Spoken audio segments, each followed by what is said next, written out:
MFN news speed news కి స్వాగతం.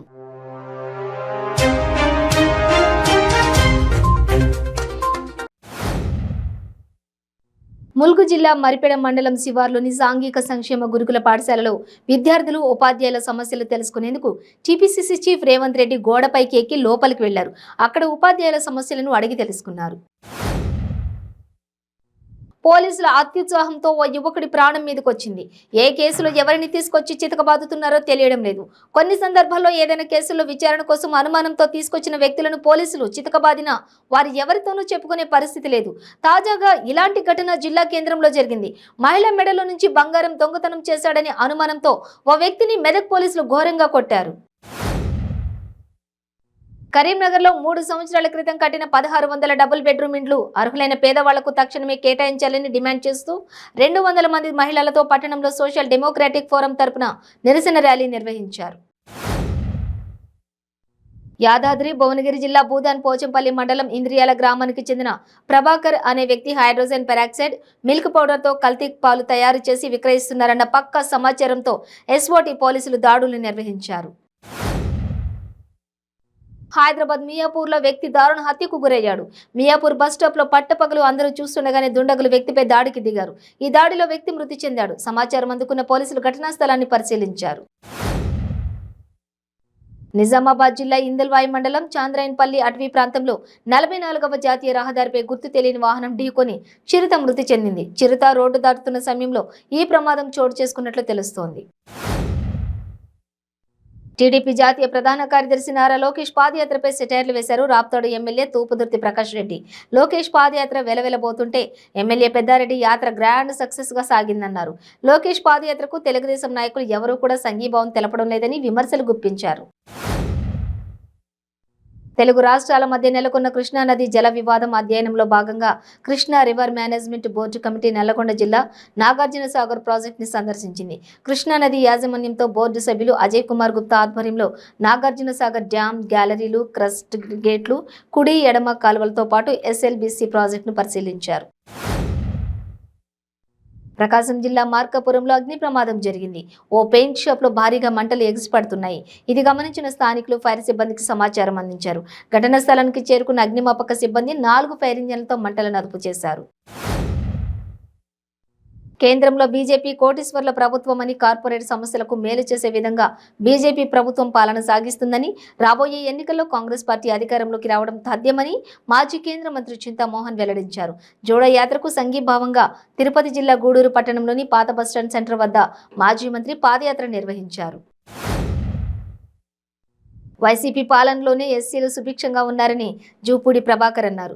జగన్ పాలనలో ఎస్సీలు అన్ని విధాలుగా అభివృద్ధి చెందుతున్నారని అన్నారు. ముఖ్యంగా సంక్షేమం విషయంలో ఎక్కడా రాజీ లేకుండా పాలన కొనసాగిస్తున్నారని చెప్పారు. కేంద్ర హోంమంత్రి అమిత్ షా హైదరాబాద్ కు విచ్చేస్తున్నారు. రాత్రి 10 గంటల 15 నిమిషాలకు ఆయన భాగ్యనగర్ కి చేరుకునున్నారు. అనంతరం రోడ్డు మార్గంలో బయలుదేరి రాత్రి 10:40 గంటలకు ఆయన సర్దార్ వల్లభాయ్ పటేల్ పోలీస్ అకాడమీకి చేరుకుంటారు. పర్యాటకులను మరింత ఆకర్షించేందుకు హైదరాబాద్ హుస్సేన్ సాగర్ లో సరికొత్త ఆకర్షణ అందుబాటులోకి వచ్చింది. సంగీతానికి అనుగుణంగా నీళ్లు నాట్యం చేస్తున్నాయా అని అనిపించేలా చేసే floating musical water fountain Sagar లో ఆవిష్కృతమైంది. సంగారెడ్డి జిల్లా నేలకల్ మండలం రాంతీర్థలో విషాదం చోటు చేసుకుంది. ఆ గ్రామానికి చెందిన తల్లి కూతుళ్లు ఇద్దరు బావిలో దూకి ఆత్మహత్య చేసుకున్న సంఘటన జరిగింది. యాదాద్రి జిల్లా యాదగిరిగుట్ట ఎంఆర్ఓ ఆఫీస్ ముందు పెట్రోల్ బాటిల్తో దాతర్పల్లి గ్రామానికి చెందిన రైతు ఆందోళనకు దిగారు. తమ భూమిని అక్రమంగా కొందరు వ్యక్తులు ఇతరులకు రిజిస్ట్రేషన్ చేసినట్లు ఆరోపిస్తూ పెట్రోల్ బాటిల్తో ఆందోళన చేపట్టారు. హుజూర్ నగర్ పట్టణంలో బీజేపీ కార్యాలయంలో సూర్యాపేట జిల్లా అధ్యక్షులు బొబ్బా భాగ్యరెడ్డి మీడియా సమావేశం ఏర్పాటు చేశారు. ఈ సందర్భంగా ఆయన మాట్లాడుతూ బీఆర్ఎస్ పార్టీకి జాతీయ అధ్యక్షులు లేడని, కేసీఆర్ తెలంగాణ ప్రజలను మోసం చేసి కుటుంబ పాలన చేస్తున్నాడని అన్నారు. ప్రకాశం జిల్లా దోర్నాల మండలంలో వన్యప్రాణులను వేటాడుతున్న వేటగాళ్లను అటవీశాఖ అధికారులు గుర్తించారు.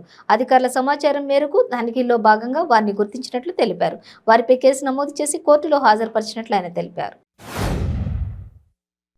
కుత్బుల్లాపూర్ నియోజకవర్గం జీడిమెట్లలో విక్రమాదిత్య నాటక ప్రదర్శన కోసం ఏర్పాటు చేస్తున్న స్టేజీ తదితర ఏర్పాట్లను మధ్యప్రదేశ్ బీజేపీ ఇన్ఛార్జ్ మురళీధర్ రావు, మధ్యప్రదేశ్ ఉన్నత విద్యాశాఖ మంత్రి మోహన్ యాదవ్ పరిశీలించారు.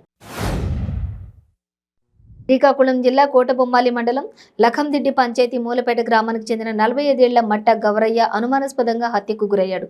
కోటబొమ్మాలి కూలీ పనులకు వెళ్లి తిరిగి వస్తున్న ఆయన బంజీరుపేట లంకందిడ్డి మార్గ మధ్యంలో హత్యకు గురయ్యాడు. యావత్ భారతావనిలోని తొలిసారిగా చేపడుతున్న శ్రీలక్ష చండీ మహాయజ్ఞం కోసం ఏర్పాట్లు పూర్తయ్యాయి. కురుక్షేత్ర సమీప గుంతి ప్రాంతంలో 55 ఎకరాల సువిశాల ప్రాంగణంలో భారీ ఏర్పాట్లు చేశారు. గుంతిమాత ఆధ్వర్యంలో విశాఖ శ్రీ శారదా పీఠాధిపతులు స్వరూపానందేంద్ర స్వాత్మానందేంద్ర స్వాములు పర్యవేక్షణలో 16 రోజుల పాటు యజ్ఞం కొనసాగుతుంది. వైఎస్ఆర్ కాంగ్రెస్ పార్టీ వచ్చే ఎన్నికల్లో గెలిస్తే జేసీ దివాకర్ రెడ్డి, ప్రభాకర్ రెడ్డి సోదరులు గడ్డు పరిస్థితి ఎదుర్కోవాల్సి వస్తుంది. అనంతపురం జిల్లా తాడిపత్రి ఎమ్మెల్యే కేతిరెడ్డి పెద్దారెడ్డి వ్యాఖ్యానించారు. తిరుమల శ్రీవారిని పలువురు ప్రముఖులు దర్శించుకున్నారు. నైవేద్య విరామ సమయంలో ఏపీ మంత్రి Dadisetti Raja, TDP MLC Rama Rao, ISRO director AK Patra, assistant director Srinivas Gupta, principal secretary RY యశోదలు వేర్వేరుగా స్వామివారిని దర్శించుకున్నారు. జగన్మోహన్ రెడ్డి అవినీతిలో చక్రవర్తి అని, క్యాపిటల్ ముసుగులో విలువైన భూములు కొట్టేస్తున్నారని మాజీ మంత్రి బండారు సత్యనారాయణమూర్తి అన్నారు. ఐటీ సేజ్లో 97 ఎకరాలు ఓ షేల్ కంపెనీలో జీఆర్పీఎల్కి అప్పగించినంత అప్పనంగా అప్పగించాడని, ఆ భూమి విలువ 2,000 కోట్ల రూపాయలు ఉంటుందని అన్నారు.